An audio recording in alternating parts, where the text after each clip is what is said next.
Bonjour à tous, bienvenue dans cette nouvelle vidéo. Aujourd'hui, on s'attaque une nouvelle fois à un entretien sur la FJR et on va faire la synchronisation de l'injection. Donc la synchronisation, c'est une opération qu'il faut faire tous les 10 000 km. C'est une opération qui est importante si vous voulez avoir un moteur bien équilibré, un moteur qui tourne bien rond. Alors les préambules avant de commencer ça, c'est d'avoir un jeu aux soupapes correct. Ça veut dire qu'il faut bien sur votre moto que le jeu aux soupapes ait été fait ou soit fait tous les 40 000 km. Il faut que le moteur soit chaud. Et il faut que votre régime de ralenti soit réglé entre 1000 et 1100 tours par minute. Donc pour faire ce jeu aux soupapes, comme d'habitude, je vous mets dans la description les liens de tous les outils que j'utilise. Donc il va vous falloir un dépressiomètre comme ça, 4 cadrans pour venir mesurer la dépression dans chacune des pipes d'admission. On va venir se brancher, alors je vais vous prendre un peu plus de lumière peut-être. Donc on va venir brancher notre dépressiomètre ici, donc il faut enlever les caches sur le côté, enlever la selle, lever le réservoir. Et puis là on va venir se brancher sur les petits bouchons qui sont là. On va venir brancher le dépressiomètre là-dessus. Et après on va venir faire le réglage cylindre par cylindre. Donc on va prendre comme référence le cylindre numéro 3 auquel on ne va pas toucher. Et on va venir régler le 1, le 2 et le 4. Pour faire les réglages, donc je vous le montre sur le 3, j'espère que vous le voyez bien. On a une petite vis qui est là, je vais vous le montrer avec mon tournevis. Hop, j'espère que je filme bien là. Donc on a une petite vis qui est là sur le côté du corps d'injection. Donc sur les cylindres 3 et 4, elle est dirigée vers la droite. Sur les cylindres 1 et 2, elle est dirigée vers la gauche. Et vous pouvez venir la prendre avec un petit tournevis plat. Et c'est la vis d'air sur laquelle on va agir pour la synchro. Donc je branche mon dépressiomètre et on se retrouve tout de suite.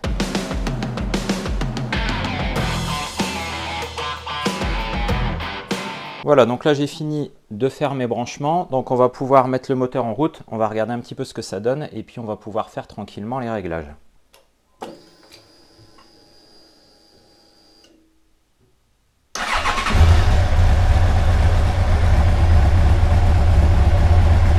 là je vais venir régler l'ouverture de mes vis pour laisser l'air passer et puis pouvoir commencer à avoir mes valeurs de mesure.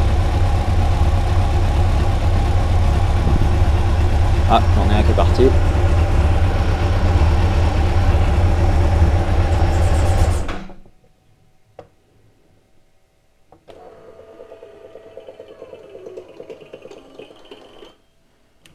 Ah, c'est moi qui ai appuyé, j'avais pas fait attention. J'ai appuyé sur le coupe-circuit.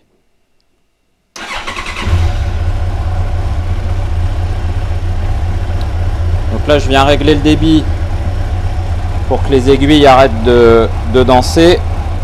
Donc sur ce dépressiomètre, ce qui est pas mal, c'est que j'ai des vis de réglage de débit d'air. Ça permet de stabiliser les aiguilles. Donc là, on vient ouvrir juste pour qu'elle gigote un tout petit peu, mais pas trop. Voilà, donc là, si on regarde ce que ça donne, mon cylindre de référence, c'est le cylindre numéro 3.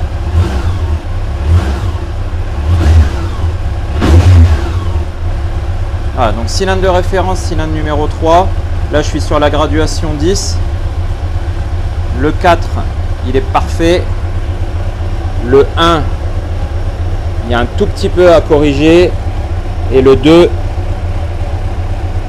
on a un tout petit peu à corriger aussi. Voilà, il n'y a vraiment pas grand-chose.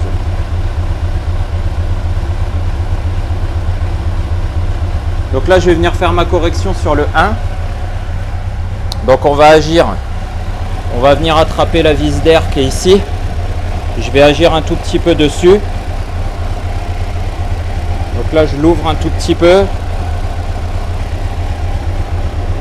Un petit coup d'accélérateur.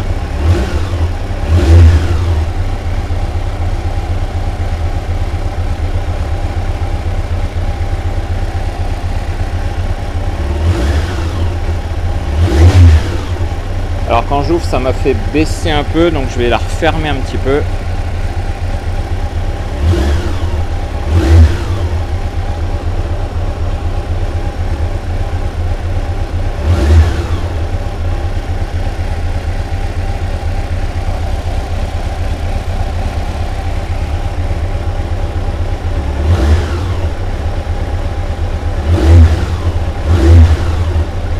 Donc quand vous faites vos réglages, vous touchez un peu à la vis.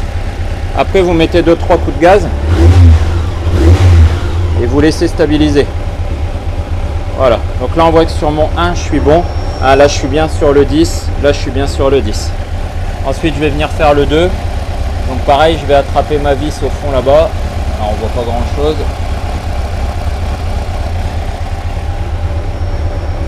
On va l'ouvrir un peu. Encore un peu.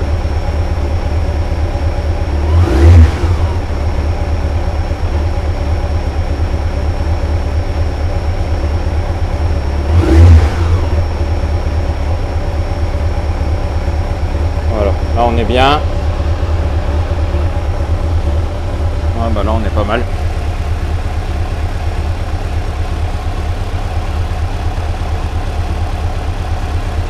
Alors si on regarde, donc sur le cylindre 3 on est bien pile poil sur le 10, sur le 4 on est presque bien, je vais le corriger.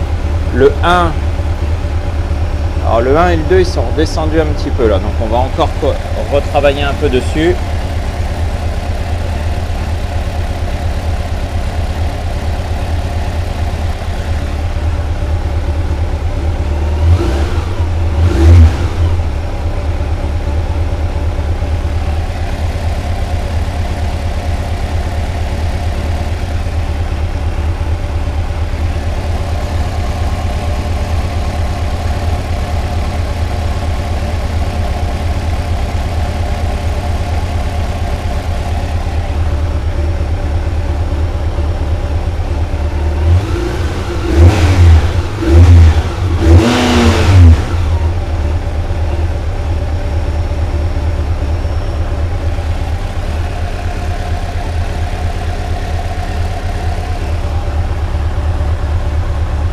Je vais reprendre un petit peu le 2 encore.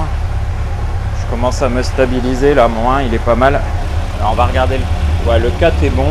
Je suis presque parfait là. Après je chipote, hein. Je cherche vraiment à ce que ça soit parfait. Là on pourrait déjà dire qu'on est bon, hein. Mais voilà, j'aime bien que ça soit vraiment parfait.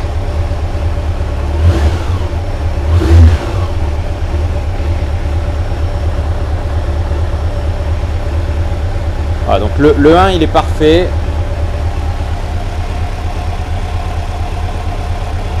Ouais, le 2 aussi. Le 2 aussi, on est bon. Donc là, le 2, je suis pile sur le trait. Le 1, je suis pile sur le trait. On va vérifier mon cylindre de référence parce que... Hop. Ouais, on est bon. Et mon 4. Voilà, là, on est nickel.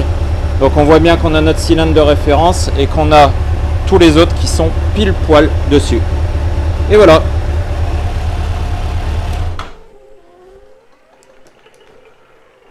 Voilà, donc la synchro d'injection, c'est pas plus compliqué que ça, hein. Ça va assez vite à faire. Le plus long, en fait, c'est tout préparer. Le plus long, c'est faire chauffer la moto, lever le réservoir, tout bien brancher. Après, le réglage par lui-même, il est vraiment rapide. L'intérêt quand vous faites bien ce réglage, c'est que vous êtes sûr, voilà, d'avoir un moteur qui tourne nickel, d'avoir chaque cylindre qui a exactement la même dépression. Donc vous allez avoir exactement le même flux de mélange air-essence dans chacun des cylindres et vous avez un fonctionnement qui est nickel. Donc je répète que cette opération-là, elle se fait tous les 10 000. Par contre, je réinsiste encore là-dessus, hein. Ne faites pas une synchro d'injection. Si votre jeu aux soupapes n'est pas correct, si votre moteur n'est pas chaud, si votre filtre à air est sale, si vos bougies sont en mauvais état, tout ce qui est réglage comme ça de synchro d'injection, réglage de richesse, ça ne peut être fait que quand tout ce qui est autour est nickel. C'est-à-dire le filtre à air nickel, les bougies nickel, le jeu aux soupapes nickel. J'insiste vraiment là-dessus, c'est hyper important. Voilà pour cette vidéo. J'espère que cette vidéo vous aura plu, j'espère qu'elle vous aura aidé. Et on se retrouve très bientôt pour d'autres tutos sur la FJR, d'autres essais, plein de choses. Si vous découvrez ma chaîne aujourd'hui avec ce tuto-là, allez voir la playlist sur l'entretien de la FJR 1300. Il y a déjà plein de choses. Et au fur et à mesure où je fais des choses sur ma moto, je filme et je vous le mets pour vous le partager et vous aider. Et je vous dis à très bientôt.